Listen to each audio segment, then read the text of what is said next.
ನಮ್ಮ phone battery ಕಡಿಮೆ ಆದ ತಕ್ಷಣ ಚಾರ್ಜಿಂಗ್ ಮಾಡ್ಕೊಳ್ಳೋ ನಾವು ಅಪ್ಪ ಅಮ್ಮ ಮುಖದಲ್ಲಿ ನಗು ಕಡಿಮೆ ಆಗಿದೆ ಅನ್ನೋದನ್ನ ಯಾಕೆ ಗಮನಿಸೋದಿಲ್ಲ? ಅಮ್ಮನ ಪ್ರೀತಿಯ ಕೈತುತ್ತು ಮತ್ತು ಅವರ ಬೆಚ್ಚಗಿನ ಮಡಿಲು, ಅಪ್ಪನ ಧೈರ್ಯದ ಮಾತು, ಹೀಗೆ ಪ್ರತಿಯೊಂದು ಸುಂದರ ನೆನಪಿನ ಹಿಂದೆ ಇರೋದು ಅವರ ತ್ಯಾಗ ಮತ್ತು ಪರಿಶ್ರಮ. ನೀವು ಯಾಕೆ ಅವ್ರನ್ನ ಖುಷಿಯಾಗಿಡಬೇಕು ಅನ್ನೋದಕ್ಕೆ ಇದೇ ಉತ್ತರ.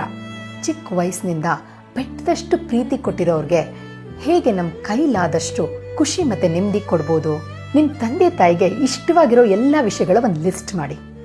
ಊರಿನ ದೇವ್ರ ಪೂಜೆ, ಸ್ನೇಹಿತನ ಭೇಟಿ, ಇಷ್ಟವಾಗಿರೋ ಹೋಟ್ಲಲ್ಲಿ ಊಟ ಅಥವಾ ಯಾವುದಾದ್ರೂ ಹರಕೆ, ಹೀಗೆ ತಿಂಗಳಿಗೆ ಒಂದ್ಸರಿ ಯಾವುದಾದ್ರೂ ಒಂದು ಇಷ್ಟನ ಪೂರೈಸೋಕ್ಕೆ ಪ್ರಯತ್ನ ಮಾಡಿ. ಹಳೆ ಫೋಟೋ ವಿಡಿಯೋಗಳನ್ನ ಜೊತೆಲಿ ಕುಳಿತು ನೋಡಿ. ಹಿಂದಿನ ದಿನಗಳ ನೆನಪು, ಎಲ್ಲರ ಫೇವ್ರೇಟ್ ವಿಷಯ ಟ್ರೈ ಮಾಡಿ. ಸಾಧ್ಯ ಆದರೆ ಅವರೊಡನೆ ಪ್ರತಿ ವಾರ ಒಂದು ವಾಕ್ ಹೋಗಿ ಬನ್ನಿ. ಆಗ ದಿನನಿತ್ಯದ ಸಮಸ್ಯೆಗಳನ್ನ ಬಿಟ್ಟು ಅವ್ರಿಗೆ ಏನಿಷ್ಟನೋ ಆ ವಿಷಯದ ಬಗ್ಗೆ ಮಾತಾಡಿ. ವಯಸ್ಸಾದ್ಮೇಲೆ ಆರೋಗ್ಯದ ಸಮಸ್ಯೆಗಳು ಸಹಜ. ಮಕ್ಕಳು ಮೊಮ್ಮಕ್ಕಳ ಪ್ರೀತಿನೇ ಬಹು ಮುಖ್ಯವಾದ ಮೆಡಿಸಿನ್. ಮಾನಸಿಕವಾಗಿ ಆರೋಗ್ಯವಾಗಿರೋರಿಗೆ ದೈಹಿಕ ತೊಂದರೆಗಳನ್ನ ಧೈರ್ಯವಾಗಿ ಎದುರಿಸ್ತಾರೆ ಗೊತ್ತಾ? ಅಗತ್ಯ ಇದ್ರೆ ಕೈಲಾದಷ್ಟು ಹಣಕಾಸಿನ ಸಹಾಯ ಮಾಡಿ. ಇದು ನಿಮ್ಮ ಜವಾಬ್ದಾರಿ ಕೂಡ. ಚಿಕ್ಕ ವಯಸ್ಸಿನಲ್ಲೇ ಅಪ್ಪ ಅಮ್ಮನ ಕಳ್ಕೊಂಡ ಎಷ್ಟೊಂದು ಜನರಿಗೆ ಹೋಲಿಸಿದ್ರೆ ನಾವು ನಿಜವಾಗ್ಲೂ ಲಕ್ಕಿ ಅಲ್ವಾ? ನಿಮಗೆ ಗೊತ್ತು, ಇದು ಕಲಿಯುಗ.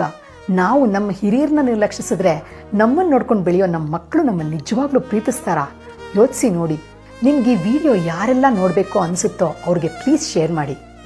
ಇದೇ ರೀತಿ ಉತ್ತಮ ಜೀವನದ ಸಲಹೆಗಳಿಗೆ ನನ್ನ ಪೇಜ್ ಪ್ಲೀಸ್ ಫಾಲೋ ಮಾಡಿ.